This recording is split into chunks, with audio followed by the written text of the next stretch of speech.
All right, so I'll just give you a little background. So I'm a third gen family business member.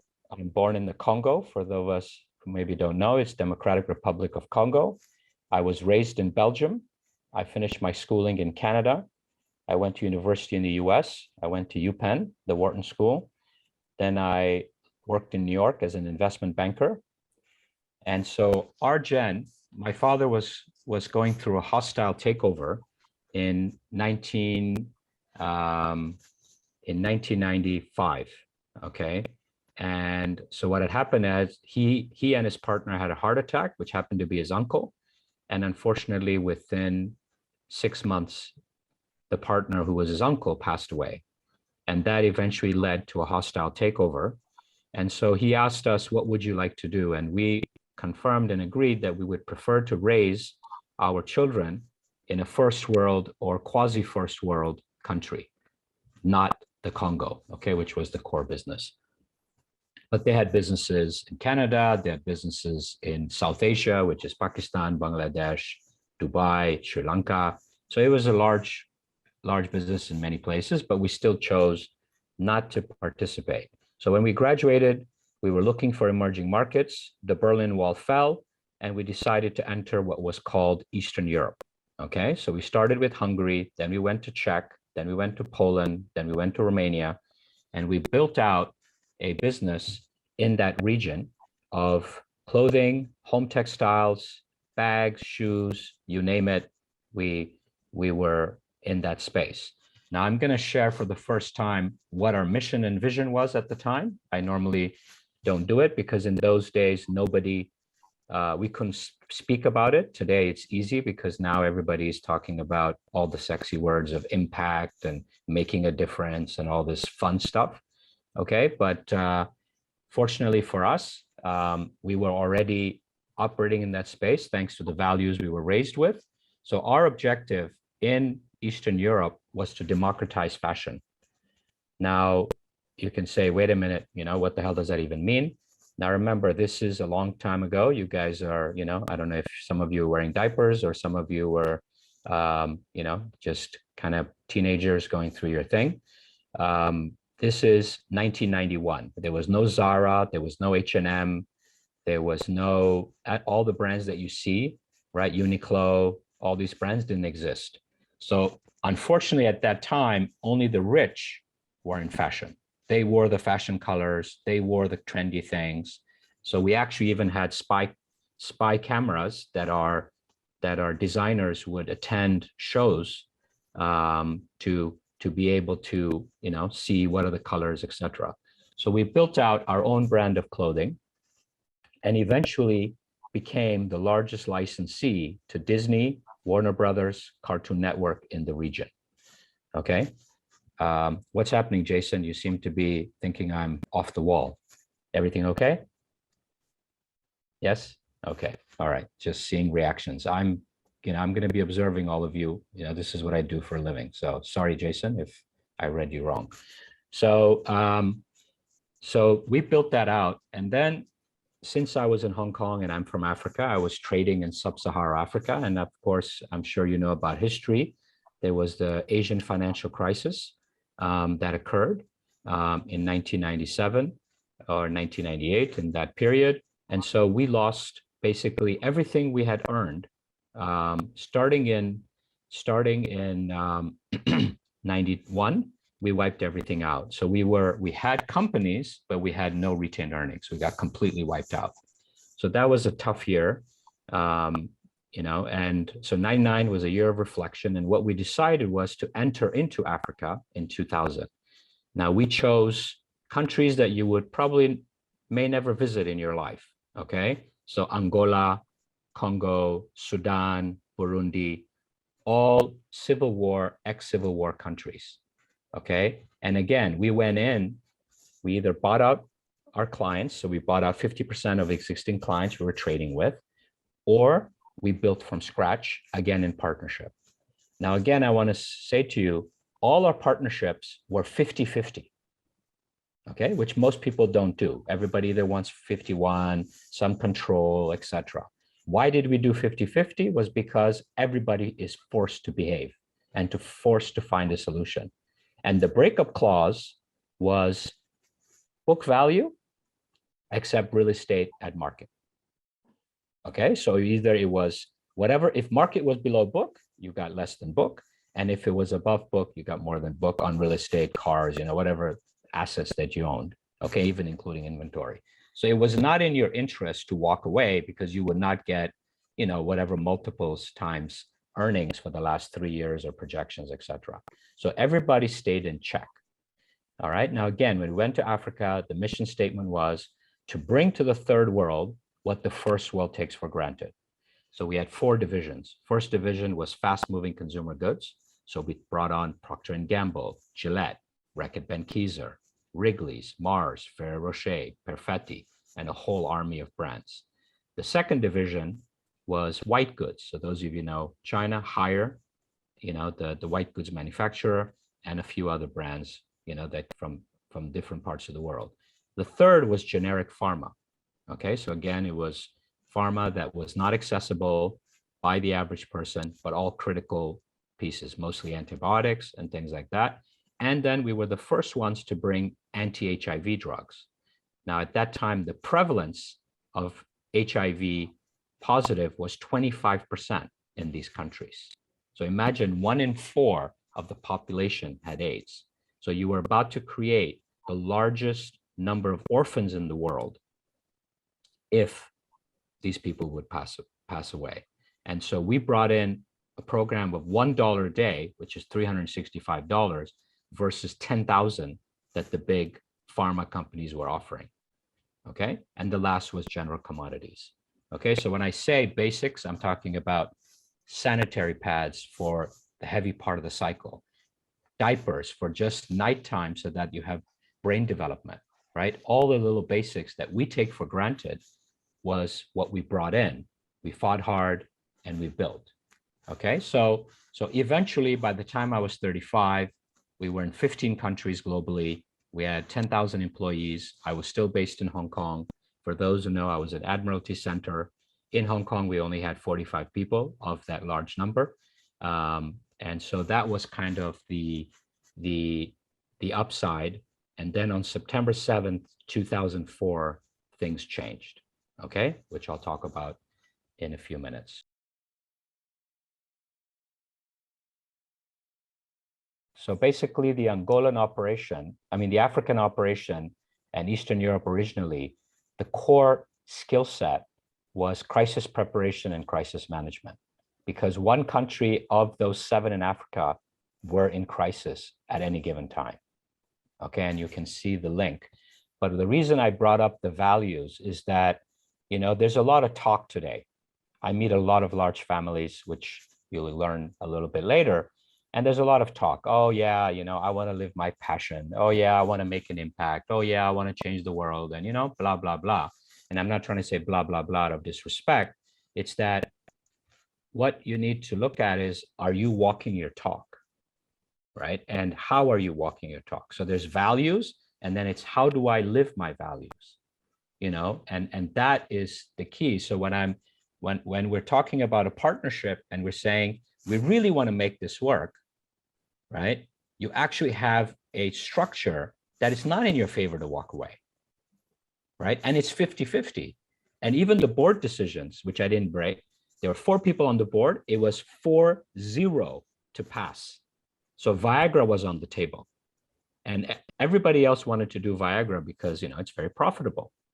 And I said, no. Why? Because Viagra was being abused by the military when they were going and, into areas that they were conquering, and they used it to support themselves to, I don't like the word, but I'll say it anyway, to rape and to do things that are completely unacceptable. And because of that percentage, I voted no. And because the policy was 4-0, it didn't go through. Right? So you see, I'm giving you the examples that I know sound extreme or sound ridiculous, right? But this is, remember, we built this in the 90s, not in the 2020 where everything is fashionable and sexy, right? So just want, it's for reflection.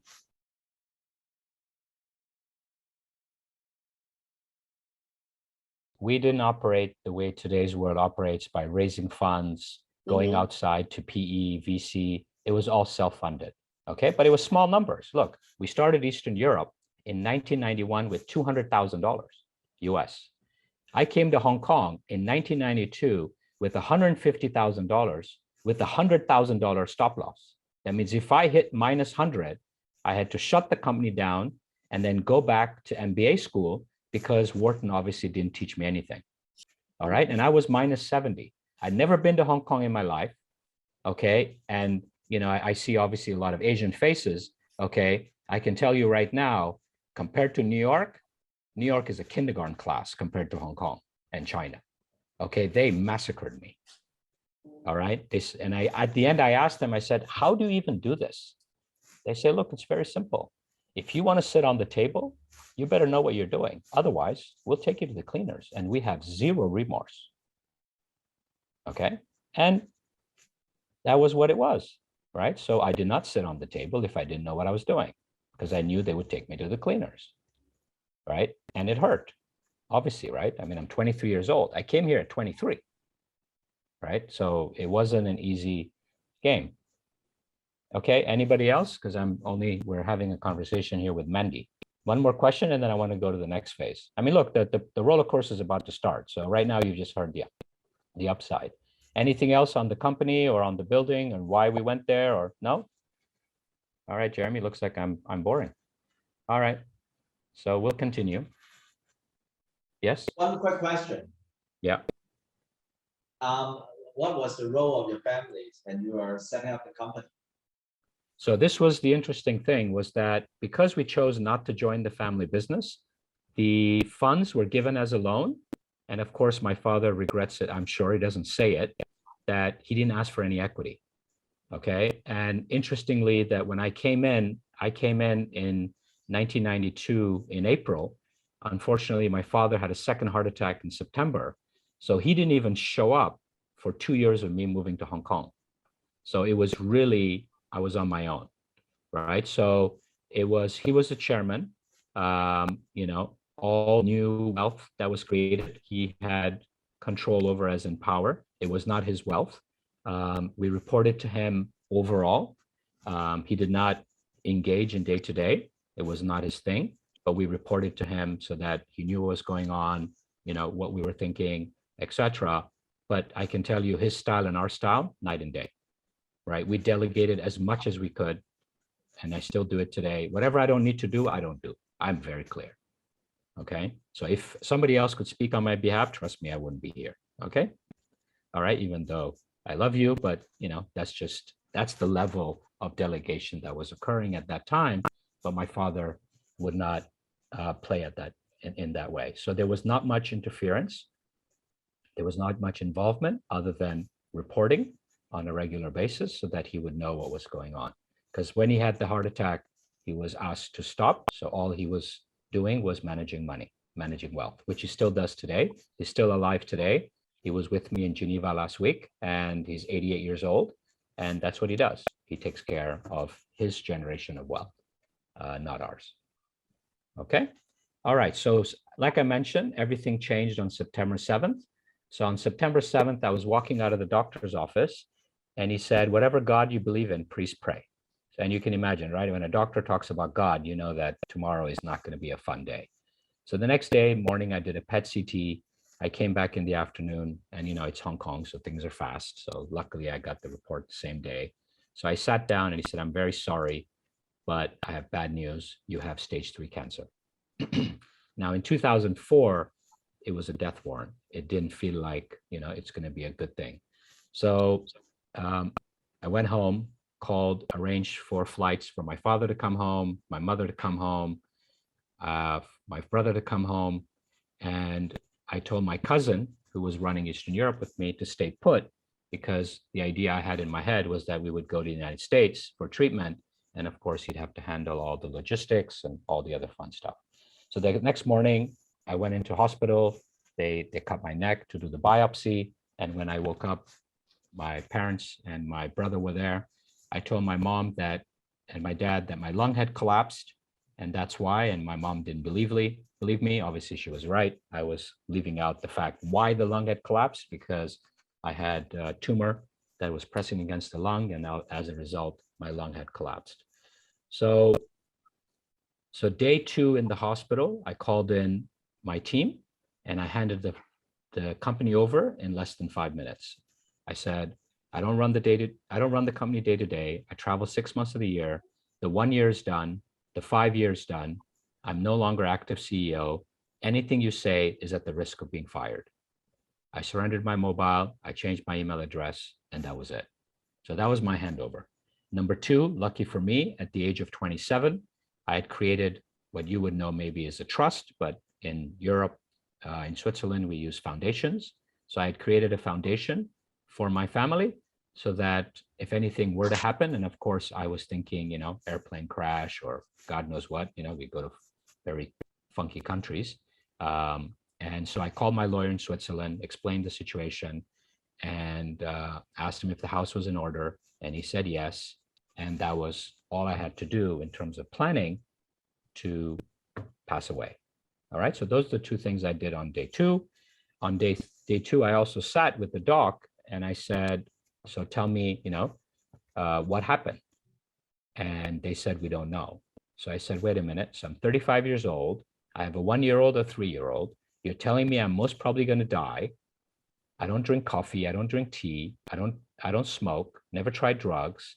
I'm as boring as it gets. And you're telling me that I'll most probably die, but you don't know why. And the founder of the cure was the one advising. So I went from, they offered me 1 round of chemo every 3 weeks, and I negotiated, right? China style, India style, to 5 days of chemo every 3 weeks. So it's 5 days, go home for 2 weeks, 5 days, go home for 2 weeks, for a total of 20 rounds. And they couldn't answer the question.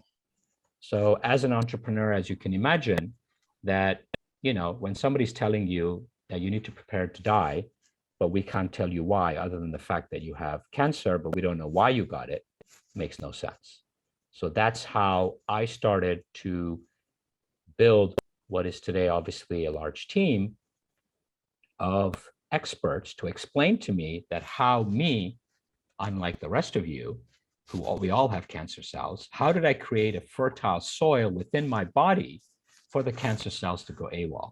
Because, obviously if we're gonna do something, we're gonna do it big, right? So obviously big ego, big cancer. So I had 10 tumors.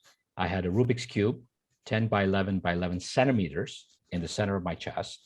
I had a tennis ball in my neck, so 5 by 8 by 8 centimeters, and I had 8 on my lungs, right? So, if you're going to do something like the company, right, you have to do it, in style, right? So I started to, build a team. I started to look at physical first. So looking at nutrition, looking at fitness, looking at sleep, looking at gut health, looking at brain health, looking at genomics, epigenetics, drivers of behavior. So looked at all the physical pieces and started to, build, work with people, and all built over time. It didn't happen in one day.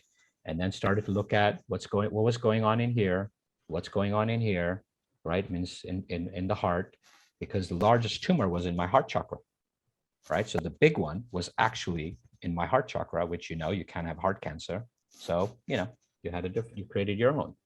And then looking at relationship, right? Relationship with yourself. I, like many of the next gen, was living on a treadmill, trying to prove my worth, supposedly to my father, which is what the excuse always is, mother, father, uncle, whatever, but actually it's to yourself. Okay. And then, in terms of self-love and self-care, didn't exist, right? Then relationship with your loved ones, I was physically present, mentally checked out, right? Because at any given time, like I said, there was stuff happening. And as a result, you hurt your spouse, you hurt your children. Okay, the kids were 1 and 3, but they absorb like a sponge, right? So as I did my treatment, which was 20 rounds of chemo, 3 surgeries, I spent 11 months in and out of hospital. I was slowly building this out because I wanted to understand, how could this happen, right? How is this even possible, right? That you can have, and remember, I get a checkup every NJAN. I have the top internist in Hong Kong as my doctor. He was the main advisor to SARS, the original, not the COVID story, right? So this wasn't some nimwit. I traveled with the medical kit, and yet by September, I had 10 tumors in my body, right? So, and then, so what was going on, right? So 2 weeks in, I was eating well. 2 weeks out, I wasn't. 2 weeks in, I was working out every day because I had a gym in my home. 2 weeks out, I didn't. Sleep, I traveled to time differences of 6 to 7 hours every 2 weeks. So sleep was deprived, right? A lot of jet lag. Then looking at, gut health, if I was stressed, my stomach went sideways without blinking, right? Then we looked at, mental state, the washing machine was running at full speed, right? Emotional, I had no advisor, no coach, no mentor. When I wanted to cry, when I was out of my league, when I didn't know what to do, when, I just felt lost, I didn't have anyone, right? I can only tell so much to my spouse because remember, anti-HIV, you're dealing with heads of state. I'm talking presidents. And, I can say that at that time and today's leaders are pretty scary. Let's be honest. I won't say all of them because I do want to come back to Hong Kong. And, but in general, it's a tough environment. And at that time, the leaders weren't very different. Some of them were good, but the majority were also challenging. And so I had to deal with them to convince them to accept the fact that there was a 25% prevalence and they should do something about it, right? So all of these pieces were playing a part to an imbalanced ecosystem within my body that then expressed itself violently, in this case through cancer, right? And then I'll share one last bit, and then I'd love to hear from you what occurred, what's coming up. And that is that 8 years later, and funny enough, exactly 8 years later, I was building the team for my next project. And then my now former wife turns around and says, I love you, but I'm not in love with you, right? And that was the biggest blow of all, right? The cancer was a walk in the park compared to this one, okay? And what had happened was when she was 19, her mom was 40, her mom had ovarian cancer. And actually what happened was she wanted to get divorced, but in those days, because of cultural norms, you did not get divorced. And so as a result, she didn't get divorced and ended up with cancer. So my former wife is thinking, okay, life is short. I lost my mother. I'm with someone who may drop dead, right? So am I living in my truth? And the answer was, I love this man, but I'm not in love with this man, right? So this is 8 years after, huh? So it's not like during cancer or anything like that. So please don't think that she's some evil human being, right? And now she's married to her high school sweetheart. Okay, so as these things happen, when you're put against the wall, a lot of truth will come up. That's if we're willing to listen, right? And sometimes we don't, even when that happens, right? So this is, so it's just, a lot of things, we always, people ask me, Faisal, how come you got stage 3 cancer and other people, don't have these things? I said, well, I'm the chairman of the club. And they're like, what does that mean? I said, well, whatever you believe in, okay? Whether you believe in God or universe or none of the above, it's fine. So I said, first you get a push and some people wake up. The second bunch get a kick and finally they wake up. And the third bunch, which I'm the chairman of, don't listen to the push or the kick. So they need their legs broken. And then they're said, either change or it's time to bury you or cremate you, or whatever the word is. So when we're getting pushes and nudges in life, taking time to reflect. I know you're busy. I know you're running around, hopefully not chicken without a head, but, take time every day. Look, I have a journal. Jeremy has one too. I don't know if he uses it. We'll have to ask him later because he's wearing a mask. So we can't even tell if he's smiling or frowning. Good job, Jeremy, Batman. And, so take time to reflect. And when things are happening, just ask yourself, what's the opportunity here? And the reason that the cancer was easier than the divorce was because the meaning I gave to the cancer was that I was saved from dropping dead of a heart attack. And this gave me time. In the divorce, the meaning I gave was that I failed my children, I failed my family to sustain a, whatever normal household. And until I didn't change that meaning, I suffered.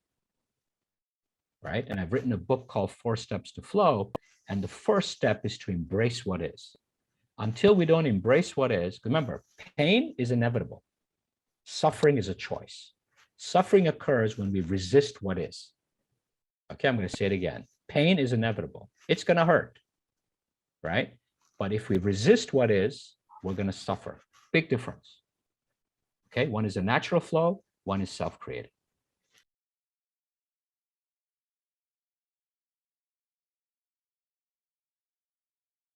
I can't say, look, when I moved to Hong Kong, the first 6 months, I took 3 days off, 2 days off because I needed a haircut. Okay. I worked 15 hours a day because I didn't want to fail. So I can't sit and tell you, live a balanced life, follow Faisal's schedule, who's 53, right? It's not going to happen, right? But what I can say is that just remember that everything comes at a cost. Okay, I deal with some of the wealthiest people in the world. I deal with some of the most successful entrepreneurs in the world. And I can tell you there's a price. Nothing comes for free. So what you need to decide is that what am I willing to do to build, create, co-create, be part of, okay? And at what cost is it coming? Because don't fool yourself. It's going to come at a cost. Now, I'm not saying, it's cancer or anything like that. There's all kinds of things, right? Whether it's time with your spouse or your boyfriend or your girlfriend or your partner or whatever you call him or her, right? And all of these things are going to come at a cost, even your health, right? When we were part or supported an incubator, and it was an incubator of entrepreneurs. And our role was to help them reflect and be aware of the imbalance that they were living. Because remember, the key word is this sustainable? And in my case, it wasn't, right? But I can tell you it saved my life. It changed my life for the better, but it saved my life because I was on a trajectory that was out of control.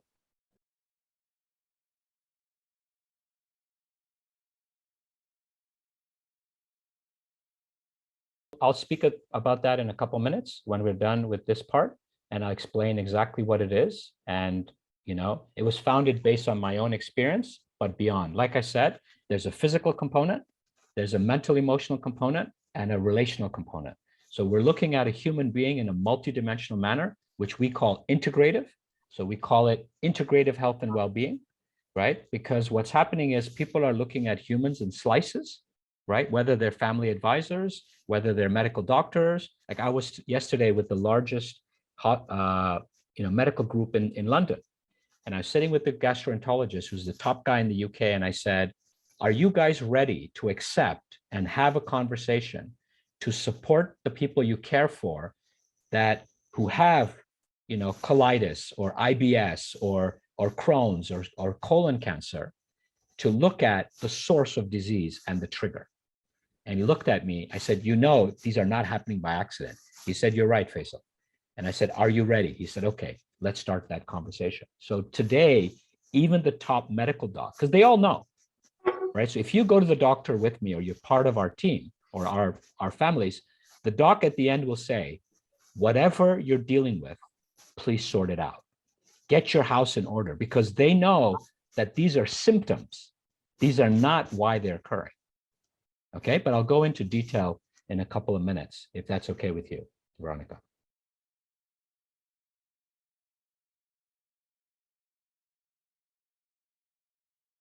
And so because of COVID-19 and what was occurring, we started in 2020, May, we actually started doing 3 webinars a week, okay, for 5 weeks, and then 1 webinar a week for 1.5 years, because People had not been trained to lead remotely.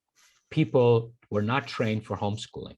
People were not, there's a lot of things relationally that were occurring. Communication started to break down, right? People didn't know how to keep themselves fit, right? While being at home, right? So a lot of things were occurring. So anything that was under the carpet was no longer under the carpet. Anything that was a crack became a crater. Okay. So as you said, I mean, I just did a 4-day silent retreat with my two boys. My boys are now 19 and 21. Okay. So I did a silent retreat with my two boys for 4 days. And when we saw their energy level, because obviously they experienced COVID as well, but remember, they're very taken care of because, we know the drill very, very well. Okay. And still the energy was very low. And it took 2 days to flip the energy. And as I'm in the UK, what you're speaking about is that people actually went through shock, right? So remember, in Hong Kong, we were very spoiled until the last 4 months or so. Before that, what was COVID? Other than the quarantine, there was not really much going on, right? It was, and so, but they went through a lot of lockdowns. They went through a lot. Okay, those who are parents, I mean, I don't know if there's any parents in the room. Of course, those even in Hong Kong who had kids and kids had to study, that was tough. Okay, but otherwise we had a pretty smooth ride. Okay, and then of course things got a little rough. 4 or 5 months ago, we had a very different experience. So yes, so we are dealing with the aftermath of that. But I can tell you, when it occurred, we told the families, guys, this is what we're preparing for. And they're like, what do you mean? And I said, we helped you build resilience physically, mentally, emotionally, and relationally for what we call the black swan, right? For something coming sideways that's going to disrupt your life. And this is what it is. So those who keep their cups filled, and this is what we say, if you keep your physical cup filled, your mental, emotional cup filled, and your relational cup filled, in any situation, it will fill or spill. And in COVID, of course, it's spilled.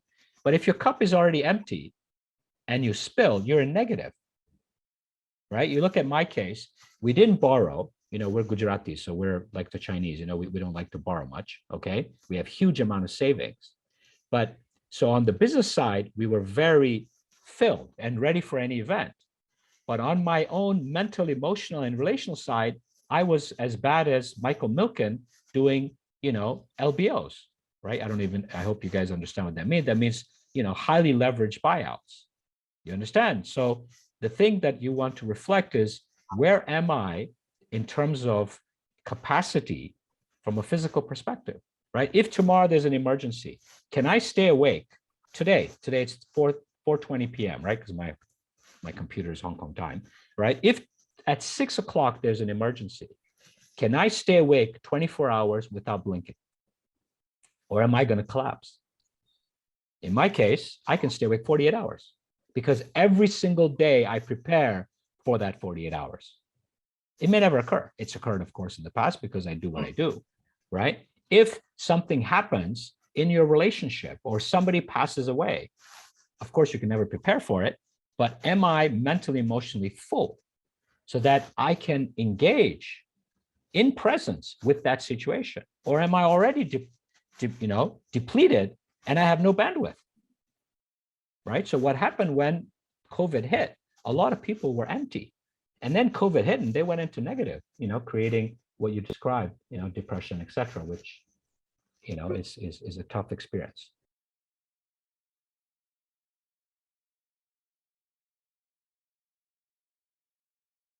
So the next bit is the company, right? So basically what happened was, after I came into remission, which was June 30, 2005, other family members were getting sick, which, we're a very big family, we're good. And so I started to spend a lot of time in hospital rooms, figuring out what is the best care, who are the top guys in the world. And then I started to help them look at what was the trigger and source of disease, right? To understand, wait a minute, where did this come from? Because it didn't come out of left, it felt like it came out of left field, but not really, right?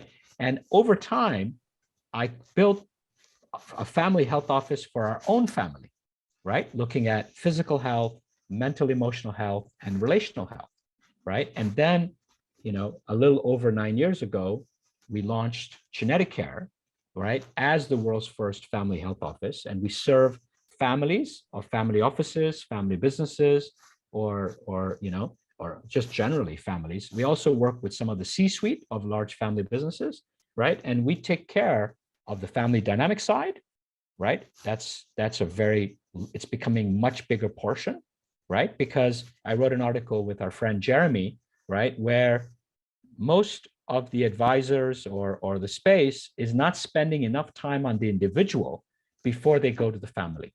So we help spend time on the individual before moving to the family. And I can give you one example. I'm in London.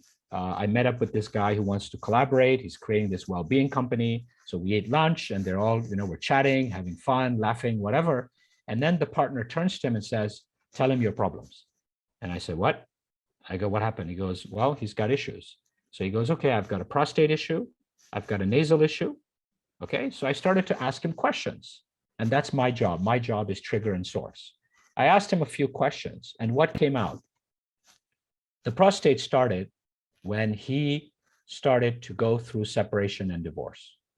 Okay, so the triggers were separation and divorce, moving countries, and the nasal was coming actually from the fact that he sold 55% of his company to a PE fund, okay, which he didn't want to do, but his team wanted liquidity, and he's still suffering from it. So you have three events that are creating two physical manifestations. So if anybody, is going through something, right, if you ask them basic questions, right, you will find the source and the trigger. Okay, so today we have the honor and privilege to, care for many families from Australia, New Zealand, of course, China, Hong Kong, Singapore, all the way down to where I am now, London, Africa. And yeah, we get to see, people come in for different reasons, come in for planning, that they want to, have better, more harmony, they want to have fulfilling life, etc. Some come in when they get married, when they become parents, when they're starting their entrepreneurship, their succession, they've gone from, active leader to board management, they're empty nesting, that's transition. And then of course, others come because they've gotten sick, like you asked, Veronica. But then they come because there's a divorce, sibling issues, communication breakdown, and those kind of things. So it depends on, why they come. We support them through that phase. All right. So again, look at life, right? And I have cancer, I get divorced, and I'm building out. Look at the gift that came. I get to be of service through my own experience as I look at it as an opportunity and look at the opportunity that's created.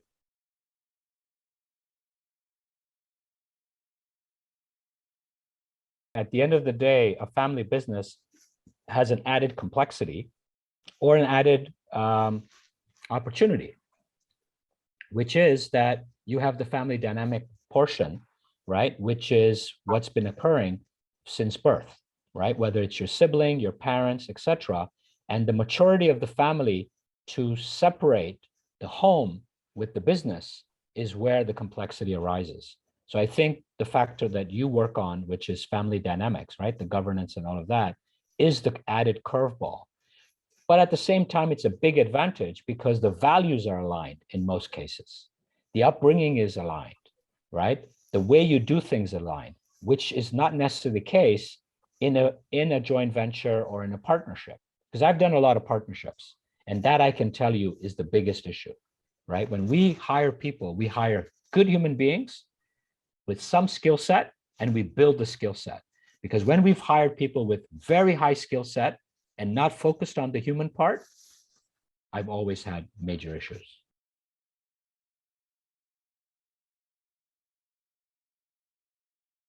We have locals, which I assume you're referring to Chinese and foreigners. So it's a mix of both. So yeah, this is always the perception that, oh, whether I go to Hong Kong, oh, we Chinese, we don't talk. I go to Saudi, oh, we Arabs, we don't talk. I go to, oh, we don't talk. We don't share our dirty laundry. Well, look, we are here to be of service. We are here to support. and help you move through things, the choice is yours, right? Whether you would like the support or not. I spent many, many years trying to convince and convert. I can tell you right now, the one last thing I want to say before I go, Jeremy, I think this is important, is that 10 years ago, everybody laughed at me. And when I say laugh at me, I mean laugh at me. Okay? Those same people, next Wednesday, not on the 5th of July, I'm speaking at an event for Next Gen with 35, 25-year-olds from the wealthiest families in the world with a company that 10 years ago laughed at me. Today, nobody thinks I'm funny anymore, right? They take it very seriously. So whatever you do, I know it's easy to say, persevere, believe in yourself, right? But at the same time, right, you are going to take whacks. People will laugh, people won't understand, people will think you're crazy. The more left field you are, the more they're going to think you're nuts. I mean, I took my kids to see one of my clients. We went to his house, and it's a legend in their perspective. Okay. He's from the gaming industry. All right. And at the end of the day, while we were there, he actually said, Faisal, we were born to bend reality. And so the boys got to hear this, not in a movie, not in an article, but literally from the mouth of a human being that they think is a legend, right? Say, bending reality. And the more reality you bend, the more you'll be frowned upon, laughed upon, and think you're nuts. But you know what? Hopefully, I pray for you that you do what some of us have done, right? And that is persevere and, just keep going, right? Keep moving forward, right? Today is year 10. For the first 5 years, almost everybody laughed at me. 5 years of being laughed at. And I wasn't a kid, right? I'm 43, 44, 45, 46, not 20, right? Big difference. I was extremely successful. I had built a lot of wealth. It wasn't like I was some, kid that just graduated, right? So that's, I think, the key lesson that we need to consider is, if they laugh, and to me, the real policy, especially in Africa, was the more they laughed, the better off I was, because I won't have competition. It was simple. Now, the more they laugh, I'm not happy because it's not easy to build a category by yourself. I would love for other people to be in the space so they can help me build a category. You understand? Building it alone is not easy, but you know what? It's okay, right? We're still here. We're not going anywhere. So thank you, Kevin. Thank you, Jeremy. Thank you, everyone.